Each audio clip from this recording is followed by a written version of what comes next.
Welcome to Guitar Gavel, a place for people who love guitars. These are conversations with musicians, guitar enthusiasts, techs, and collectors about their guitar journey and their love of the instrument. Thanks for tuning in. Please hit the subscribe button, share with your friends, and be sure to sign up for our twice weekly newsletter at guitargavel.com.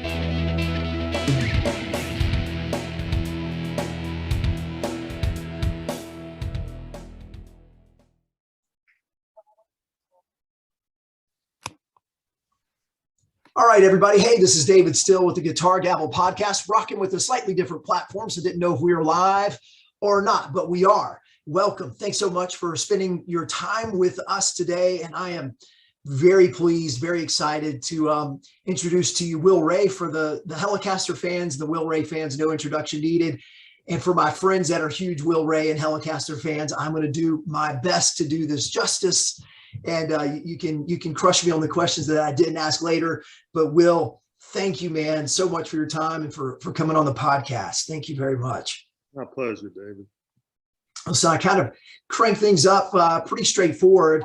The podcast is about your guitar story, your journey, your love for the instrument, and all the impacts that it's had on your life. And so easy enough to start with. Let's talk about that first guitar you had when you started playing.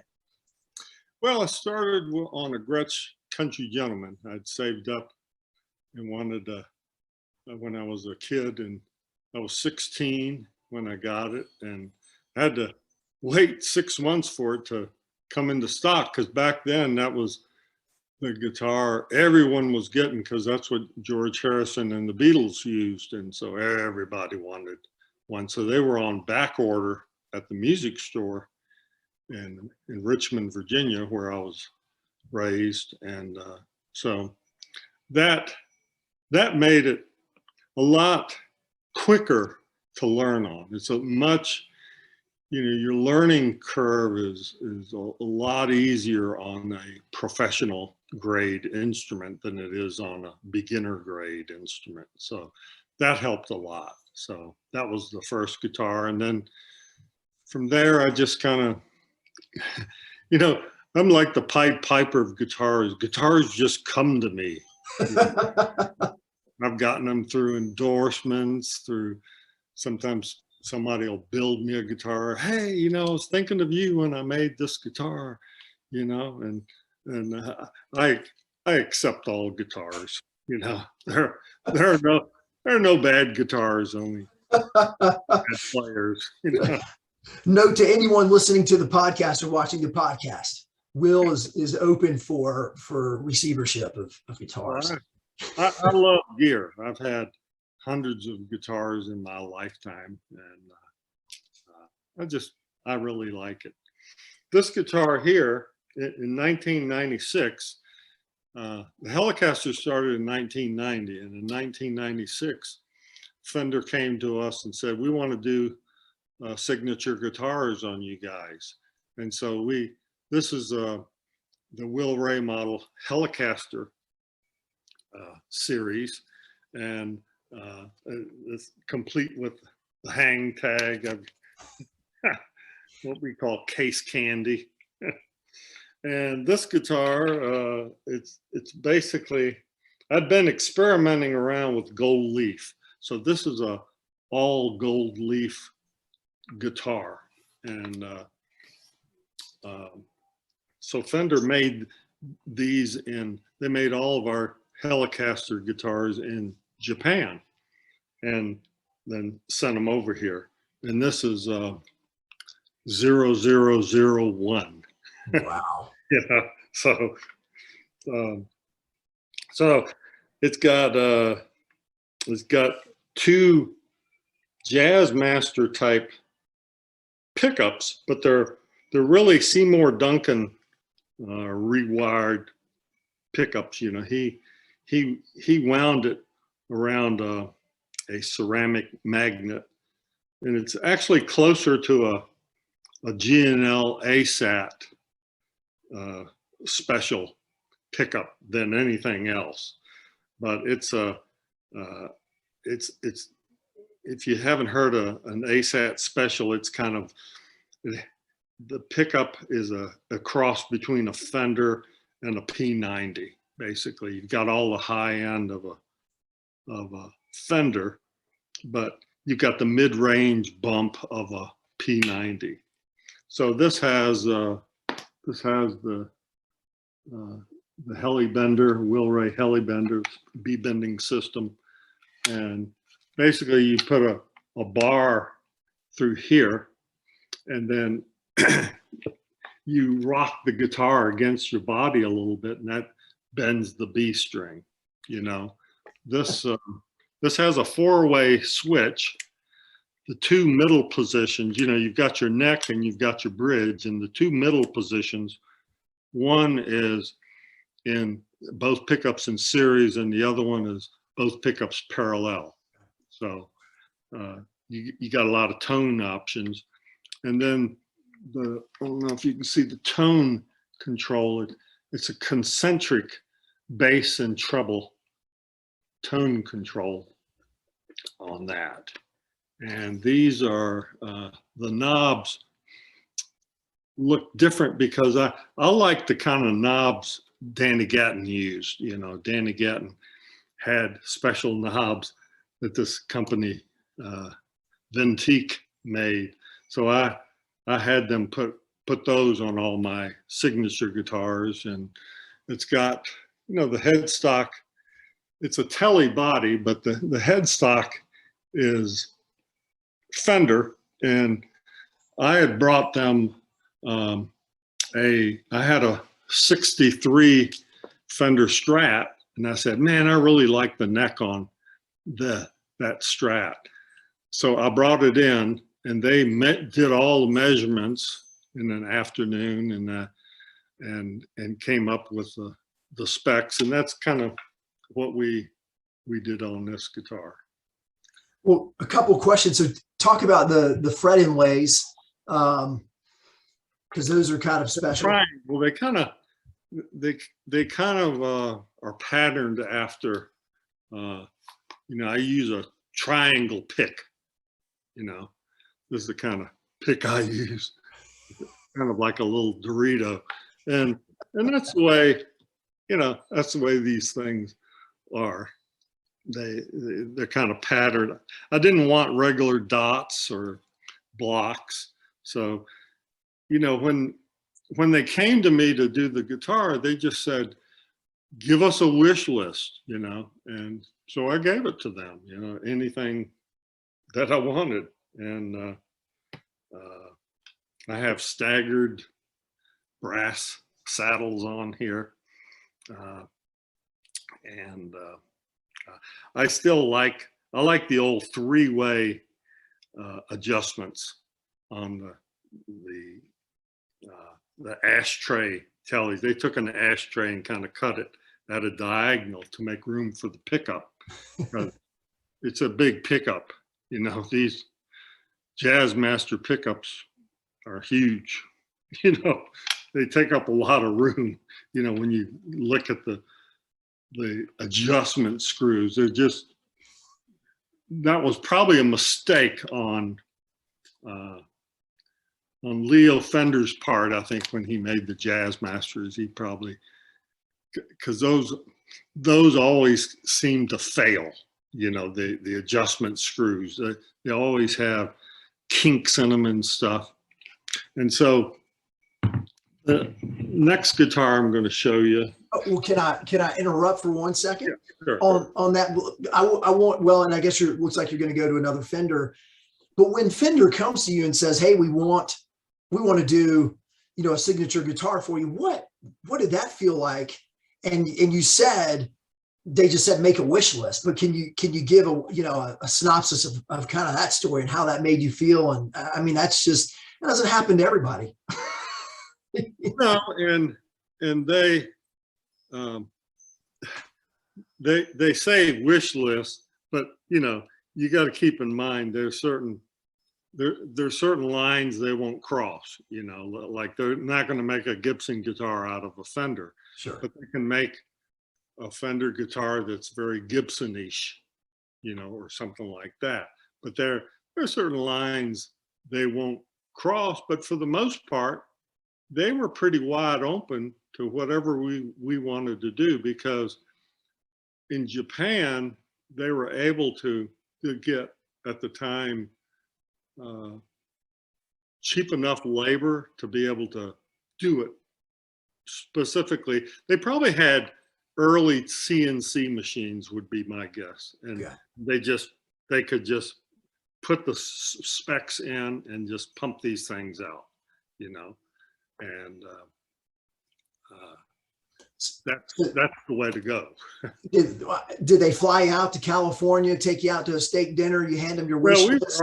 we were already living in California, so it wasn't all three of us. So it was pretty easy to go down to the factory, you know, Yeah. and talk to them and everything. So that's and just so you know, like when you do a signature guitar, you get royalties on it. So on a guitar, just to give you a rough idea, like a $1,500 guitar, which is kind of what that guitar was when it came out, $1,450 or something.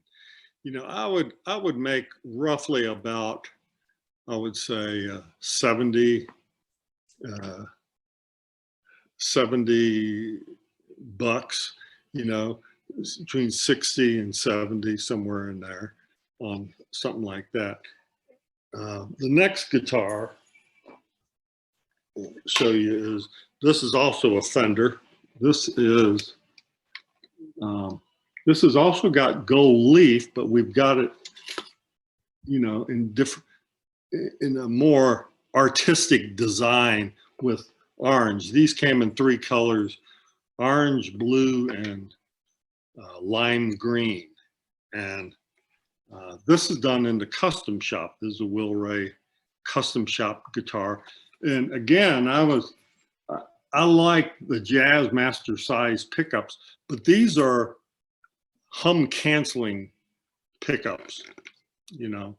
And I also had I have a volume and a tone, and then I had a 3-position, we called it a mojo switch. This thing right there. I took the knob off because for the most part, I just liked it being on regular and not, it's a very complex wiring scheme. And that, in retrospect, I wish I hadn't put on my wish list, but you know, they came this way. And these, like I said, are hum canceling pickups. They're very wide range and very Fenderish. You know, this also has a Stratocaster type headstock and everything. And these, because they're made in the custom shop, these were more expensive. These started at about $2,500 to $3,000, and the royalty on those would probably be around 100 to 125. Yeah, depending on what they got. What years, Will? Do you remember what years the each one of those was introduced? Jazzicaster is considered a limited edition. That was in '96. So Okay. from '96 to roughly halfway through '97. Okay. Then in '97, we did the custom shop, and basically we had a 5-year contract with Fender at that point, and so they did signature guitars for 5 years, and then at the end of that, we all, John Jorgensen and I, we went back to G&L because we had come from G&L, and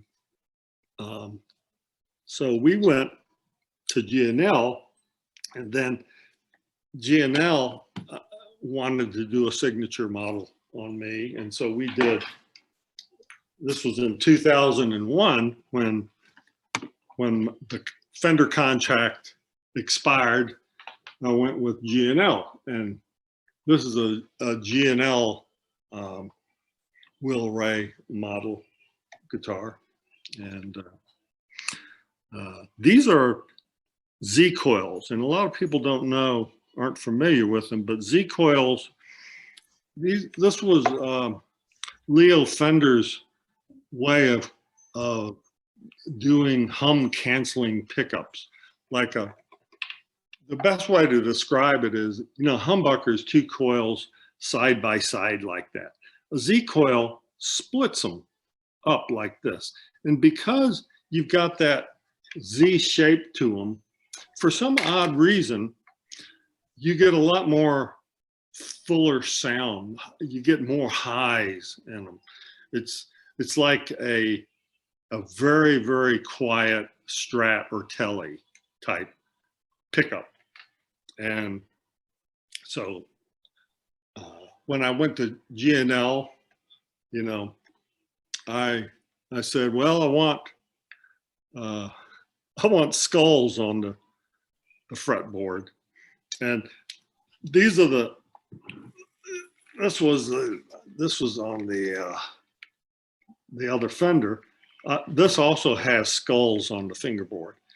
And we went to the same guy who lived in Burbank, and he made he had the machinery for, I guess, the plat for doing the skulls. He'd made a plate up and everything, so it was real easy to get the same kind of skulls.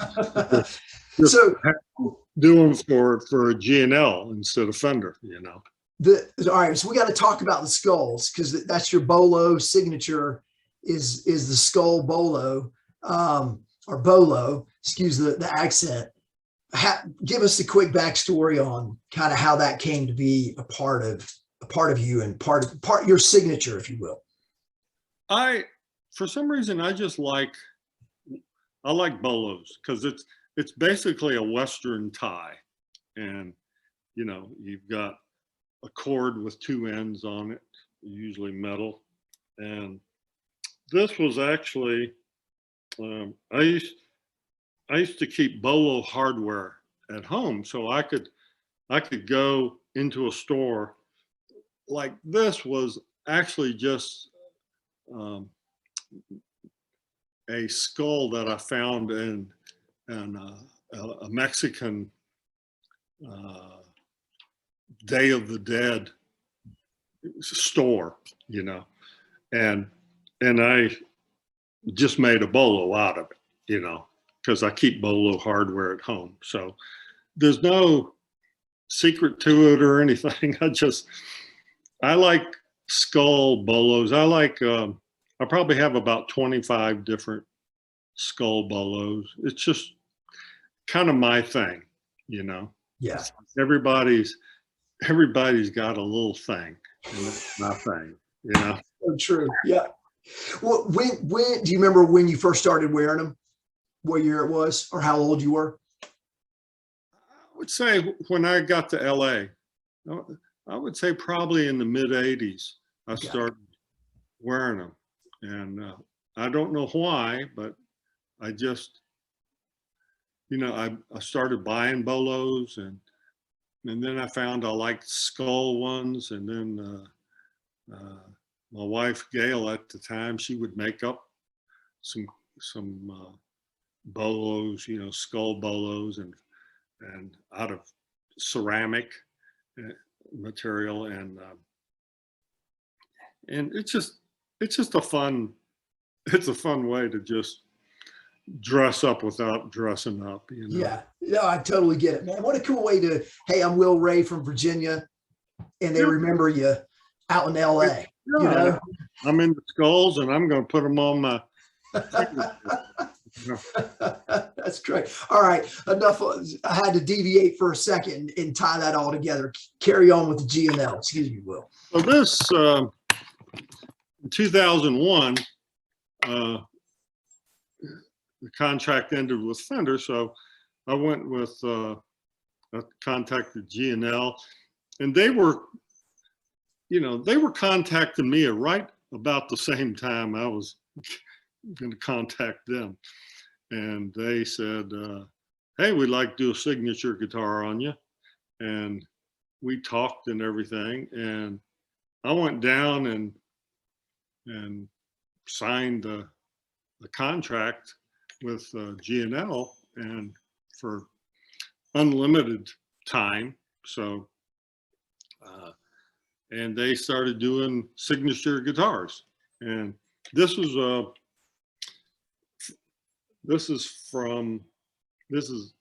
when G&L's, all of the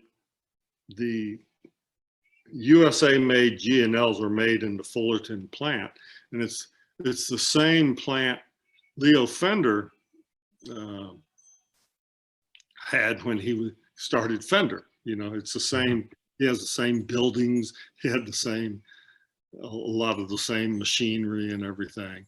And Leo Fender, he left Fender in '65, he sold it to CBS, and then he had 5 years that he had to lay low with Fender, and then he decided to start up again, and he did Music Man starting in 1970. He went from 1970 to 1980 with Music Man, and then starting in 1980, he sold his interest in Music Man and started G&L, which stands for George and Leo.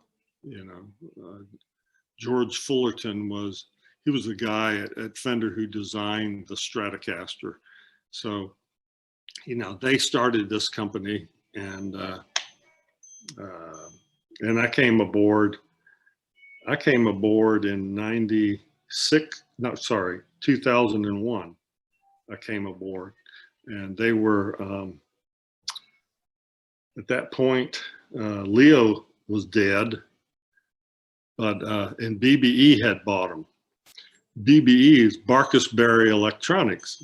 And I don't know if you remember the old Barkus Berry pickup system, but that's how Barkus Berry started. And then Barkus Berry, they invented a new way of doing sound or something. And their cash cow was making up sound boards and stuff for Sony, and they licensed their stuff out to Sony and some other companies, and so they made a lot of money from that. The BBE owned G&L, and G&L always seemed to lose money when Leo was in charge, because he put passion before money. And so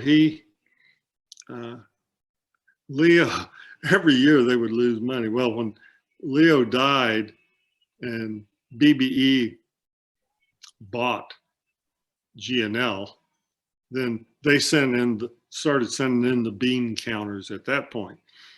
Still, they were still making great guitars. And they still do, to this day.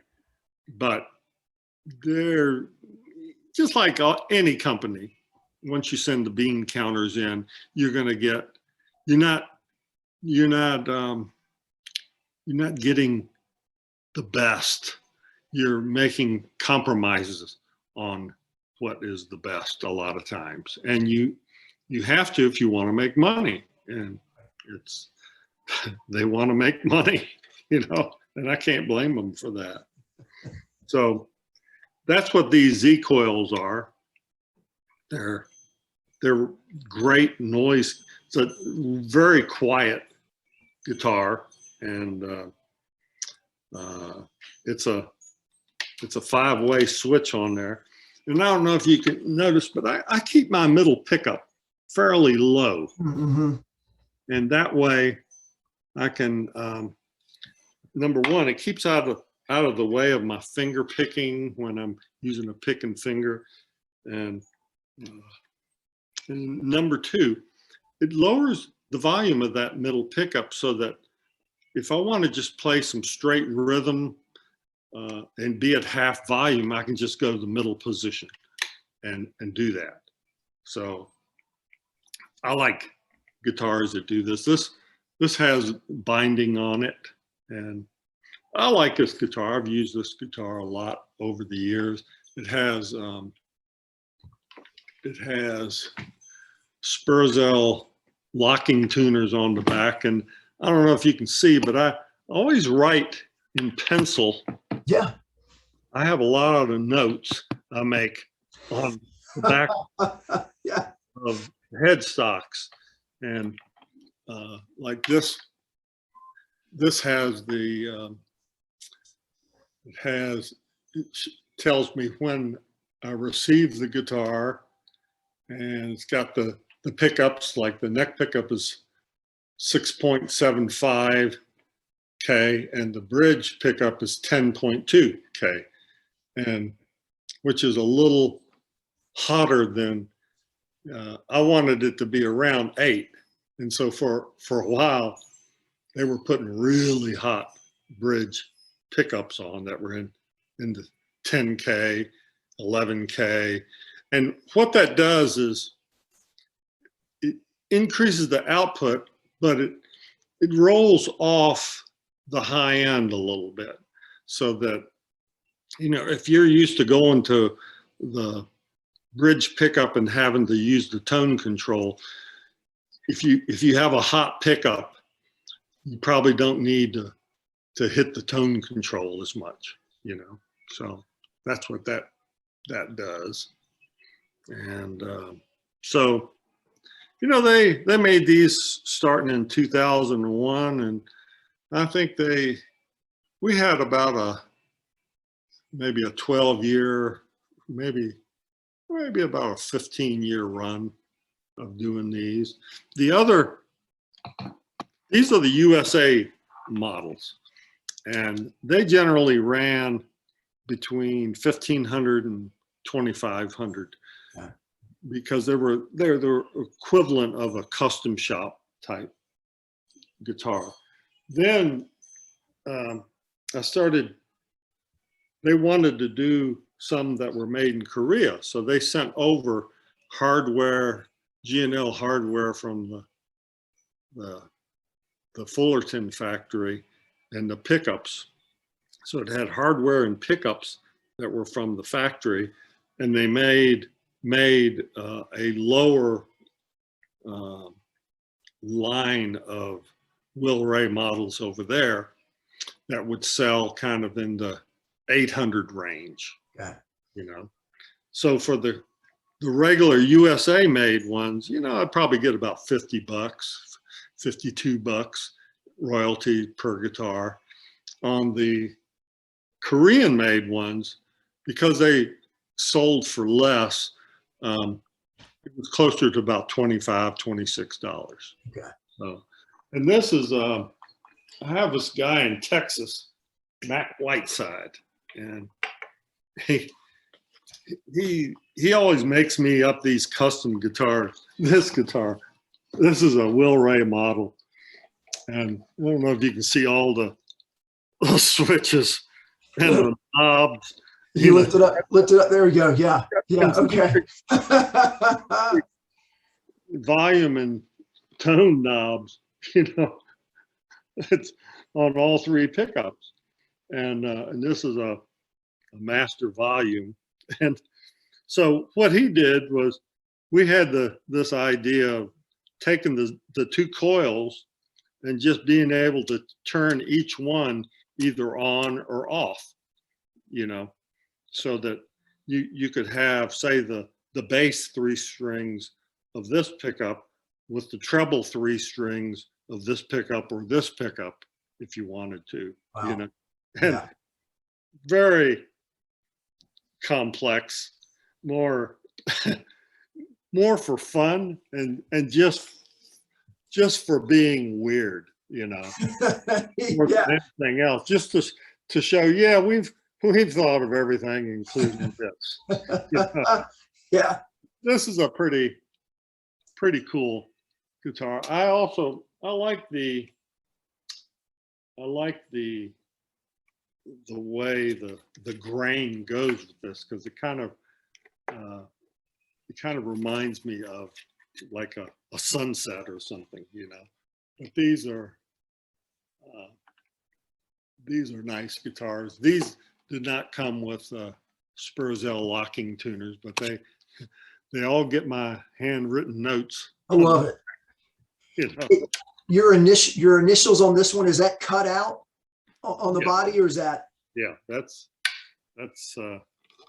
cut out, because these are semi-hollow. Yeah. You know, you can tell by tapping, or is that solid? But this, usually on semi-hollows, they would hollow out here and up here, and all he did was he had my brand, and he just kind of cut it out. I think he might have burned it out. I don't know. I used to have a brand somebody made for me that said WR. Yeah.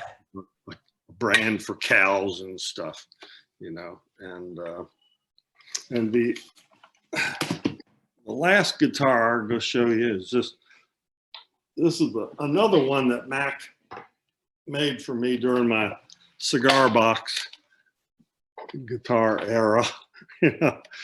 And he took a Will Ray model and kind of made it into a cigar box guitar. Yeah. And he modified a hip shot so that I could have a hip shot on it and everything. And this is when you open it up, look inside, you have it's got a little spot for the. Can you lift it up a little bit? Yeah, there we go. Yeah. Oh, that's a riot. And so you've got cigars, a cigar tuner, you know. Yes. You got my hip shot, a spot for that. And then what I like is the way he cut out, he made us all, the 3 Hellecasters plus our manager plus Mac and Seymour Duncan, all of us are the Dutch masters. That is so clever. Wow.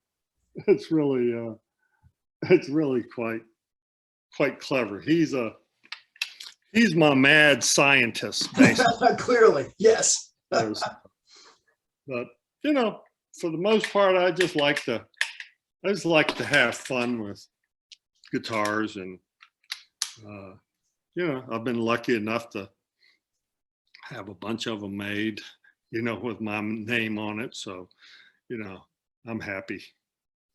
That's cool. Wanted to go back a little bit to the beginning a little bit, because you've got, you know, we've talked before some of your early influences on your guitar playing. Can you describe that a little bit? After high school, coming back from college, and who you started really digging after the Army, and kind of how that helped lead your journey some.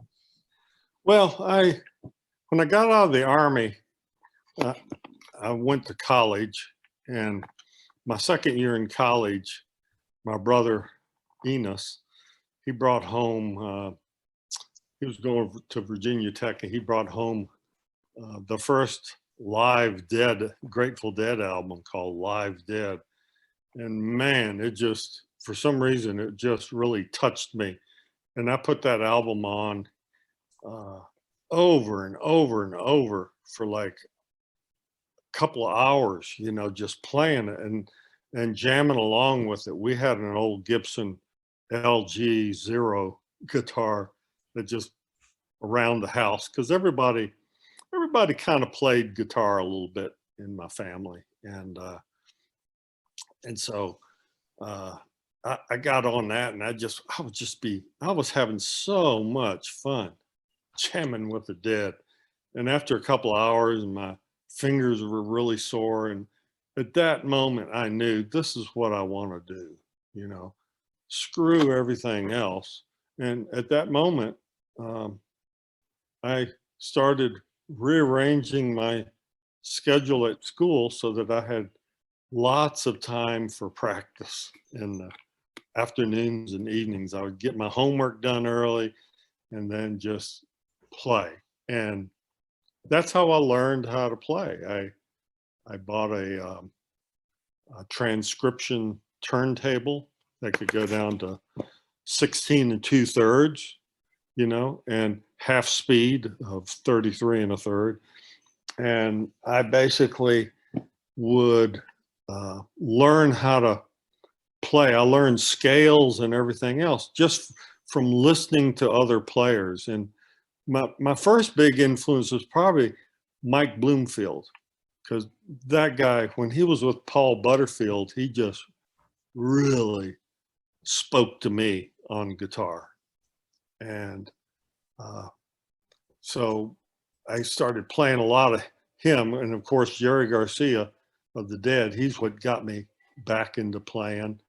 And also a big influence on me is Peter Frampton when he was with Humble Pie. And for some reason, when he was with Humble Pie, here was this hard rock band with this jazz guitarist on top doing Mixolydian scales. And it just really, even to this day,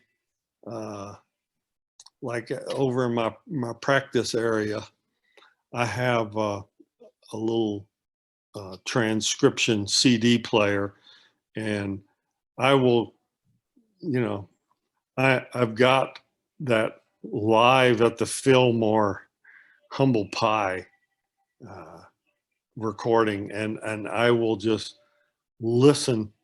I'll slow it down to less than half speed and just really listen and try to see what have I missed, you know, from my previous ventures of listening to him. You know, is there something new that I hear in there? And usually there is, and that's what I go for. Is I just want something.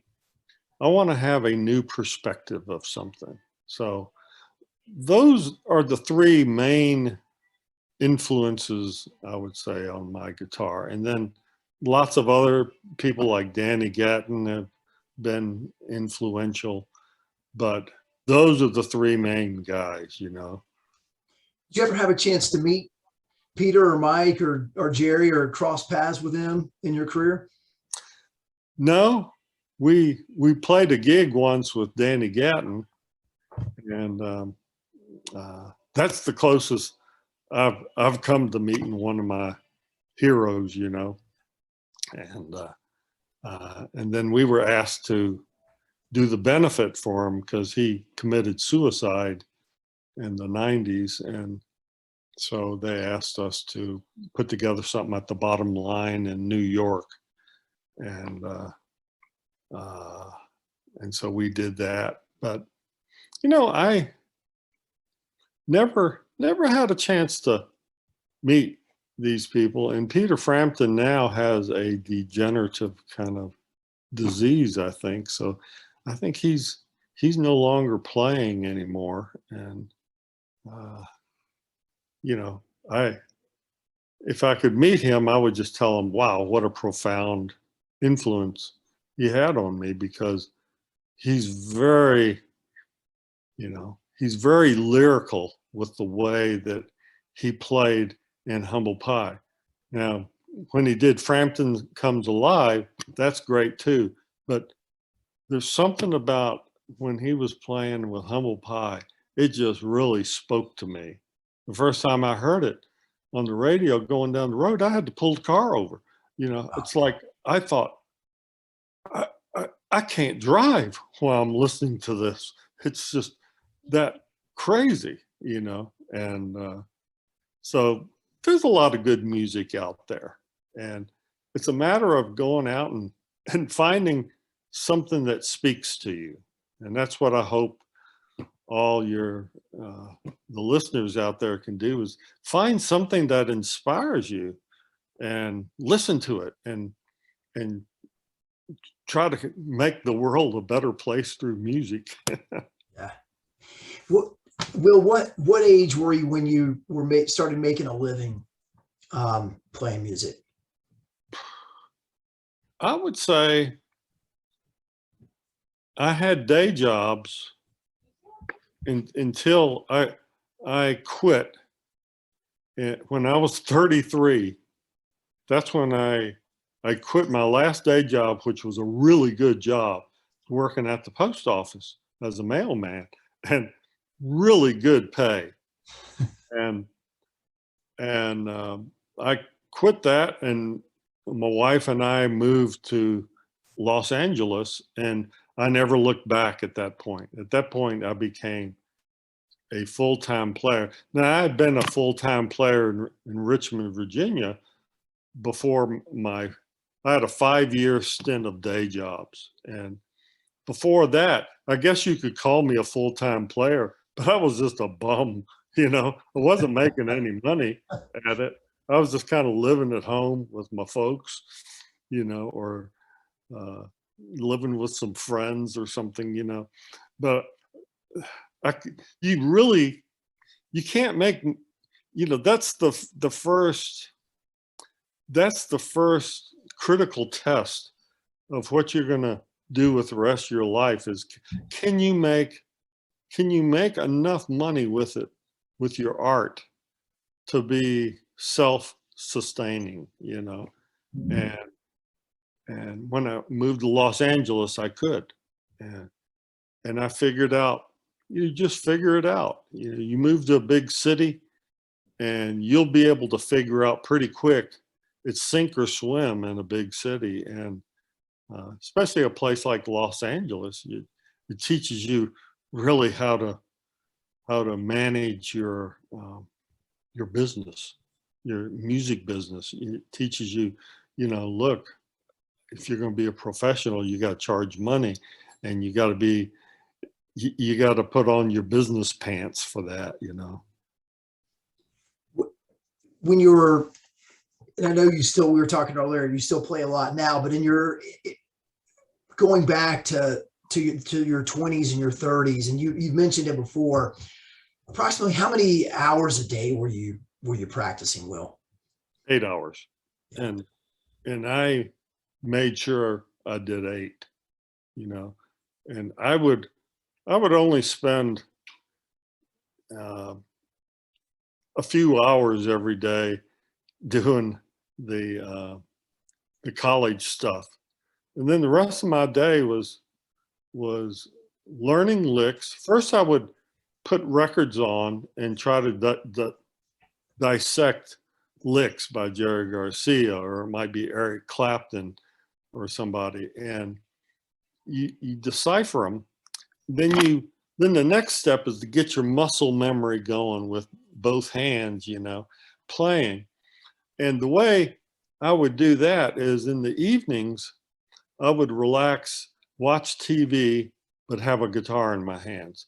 And then I had my own kind of deciphering way of writing down licks. And then I would look at that piece of paper, and then I would start playing them as I'm watching TV.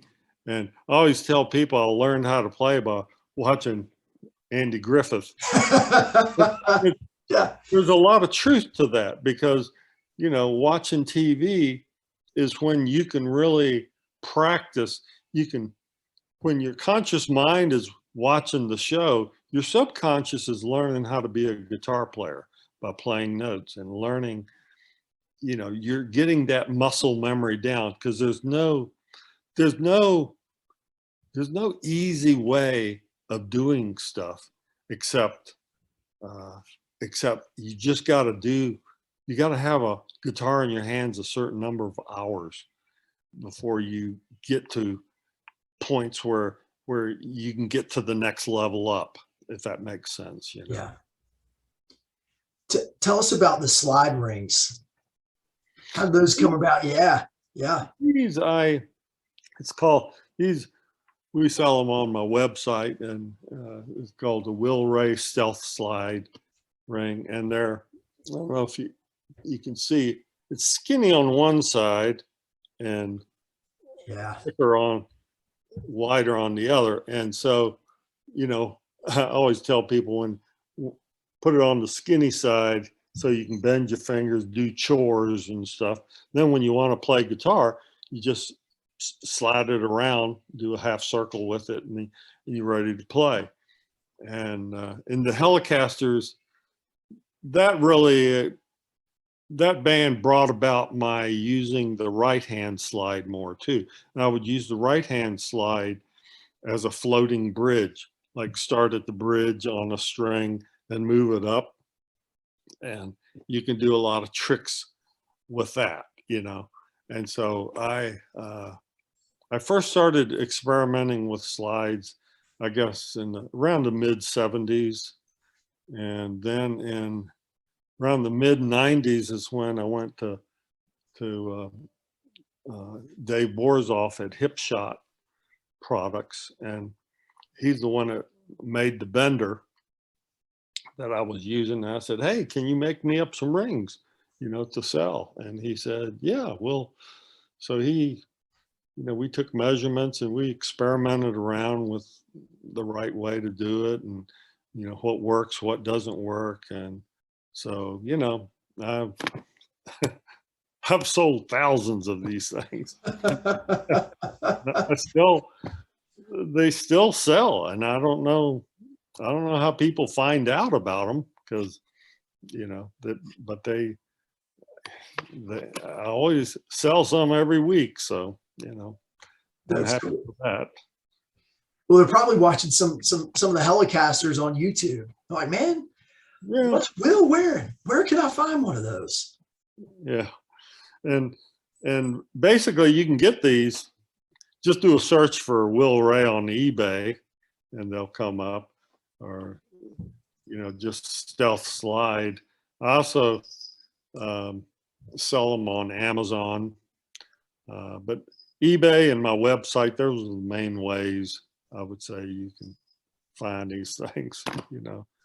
And what I like about it, I like putting it on the second finger, on the second digit there, so that I can fret with my first finger and also my third finger, and still slide around. I can be on the third string and fret the fourth string and the second string, you know, and make little chords, but still slide around with it, you know. And it just gives you a different sound. And I like weird things, you know. It forces you to play different, you know. Yeah. It does. Yeah. Out of your comfort zone. It pushes you into somewhere else new. Yeah. Will, you've been fortunate enough to be a, you know, full-time musician for your career, essentially. What are some of the, just curious, you've gotten to travel all over the world, a favorite show, either that, you know, one of y'all's concerts, do you have a favorite, and do you have a favorite show that you've been an audience member of? You've been a spectator, a fan? You know, I don't go to many shows, but I would say the first time I saw Danny Gatton play was in Richmond, Virginia. And that was about a year before I went to Los Angeles. And my wife had to talk me into playing again, because, you know, when I saw him play, I gave up guitar for about a week, you know, because I thought, wow, you know, how could I could never play even close to this guy.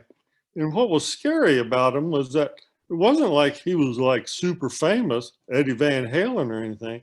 What was scary is that he was a total unknown guitar player, except for, you know, regionally around the DC, Washington, DC area. And he's probably, that's the most amazing thing I've watched. And probably I would say, I played a jazz festival. We played up in Canada.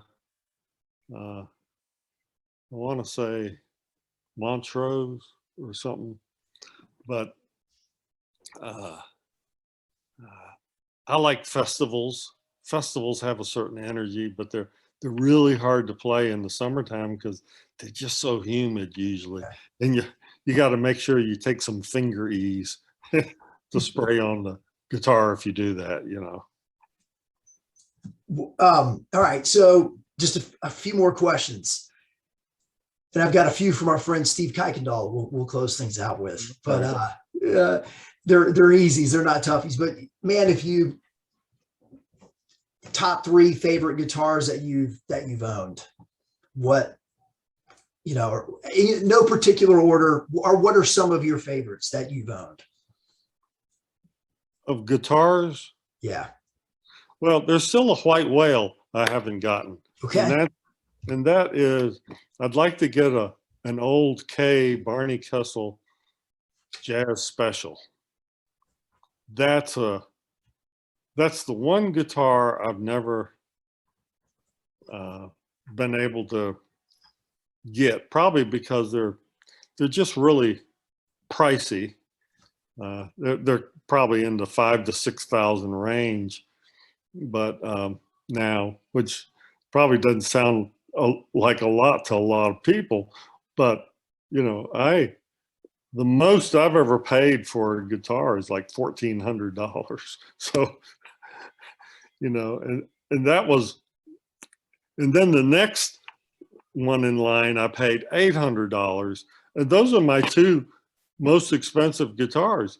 Things like, people don't understand, but you could get early 60s Strats for like $175, you know, back in the 70s, you know, when there was only 10 or 12 years old and stuff. And those, but that's my white whale, is the one I wish I could get, is the K Barney Kessel Jazz Special. And one day I'll find one at the right price and pull the trigger on one. But for now, I'd rather have, for $5,000 or $6,000, man, I can go through and get a dozen cheaper guitars and find some real gems in there. So it's hard for me to spend that kind of money. Well, so that's a bunch of money. Well, how about this one?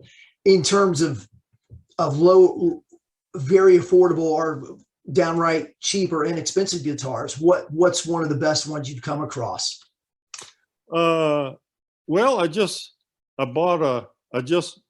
bought a Cozart 12-string Tele, and I'm going to experiment with it. I'm going to take the first 3 high strings off and just make it a 9-string, you know, and I'm going to mount a B bender on it so that it can bend the B string. But I paid, I think with shipping is maybe $175. All right.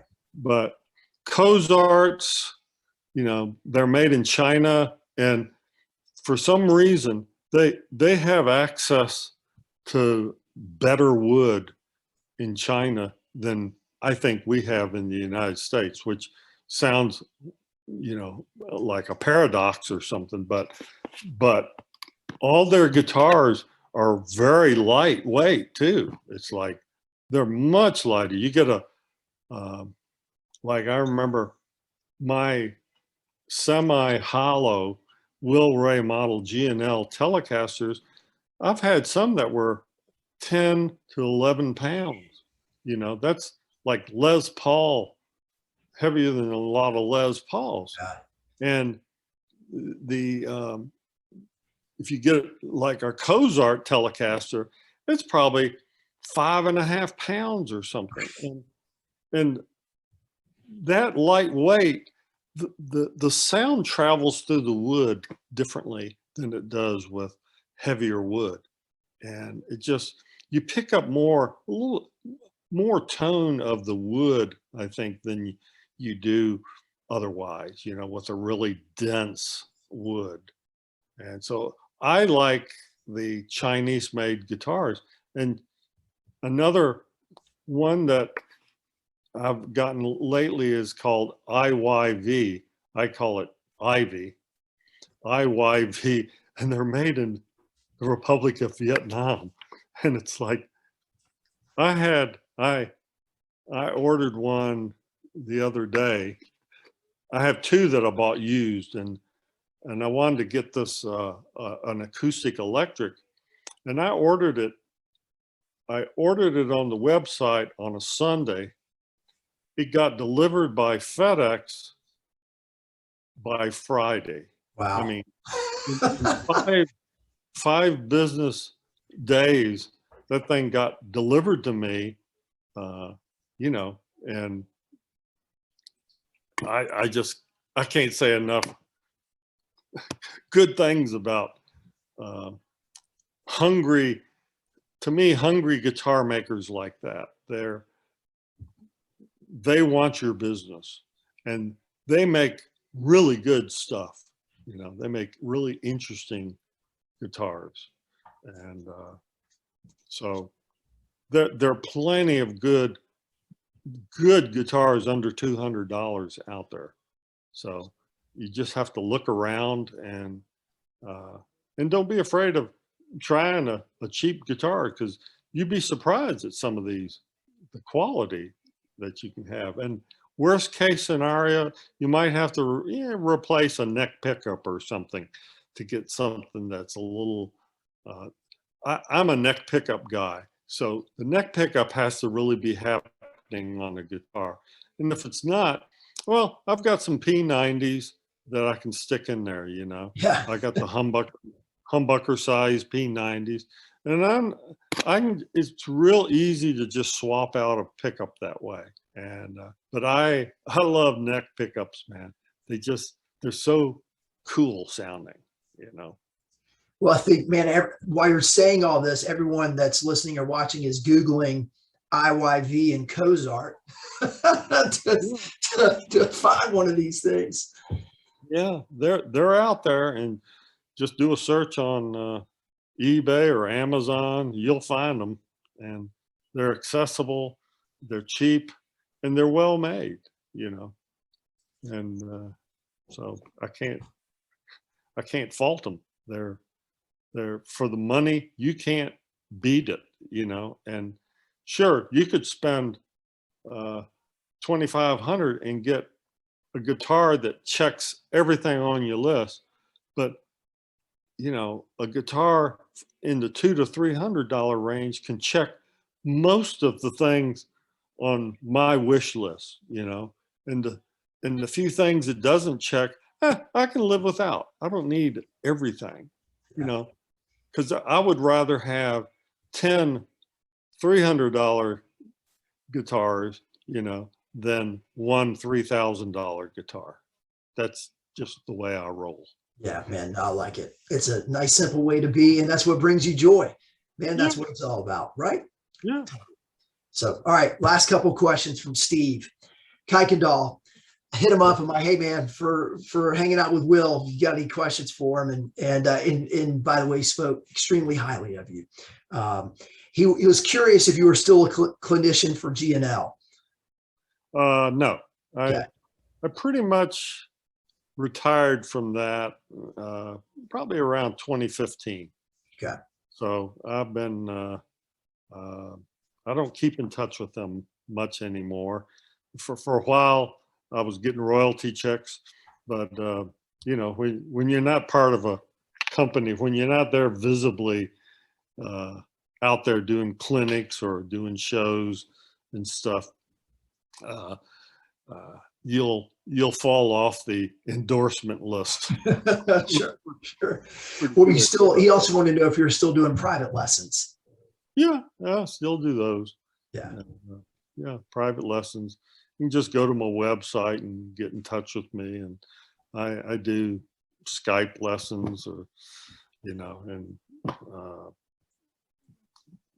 just, I like having fun, Yeah, and teaching is a lot of fun for me.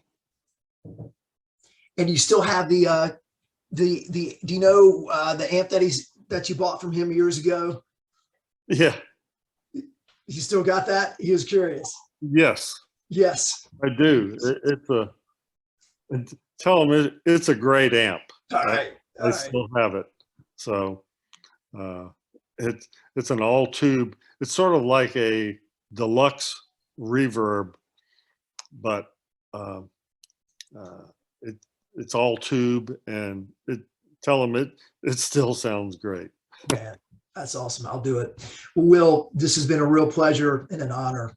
And thank you for your time and hanging out. And I was taking notes as you were writing, and got some homework to do, but just what a blast. And I learned a ton, and I'm sure everyone listening and watching did the same. And really thanks again for hanging out with me tonight, man. Yeah. And just, my motto is keep them fingers moving, Love it. I fingers love it. moving. That's what we're going to title the podcast. Keep them fingers moving. Well, hold on for 1 second. I want to stop the recording here, and we will reconvene here in just a minute. Everyone that's been hanging out with us, thanks so much for your time. Be sure, if you like this, to check out the other podcast from Guitar Gavel and the Guitar Gavel newsletter. You can sign up at guitargavel.com. Thanks so much, everybody. We'll hang on here for a sec, and we will reconvene in a minute.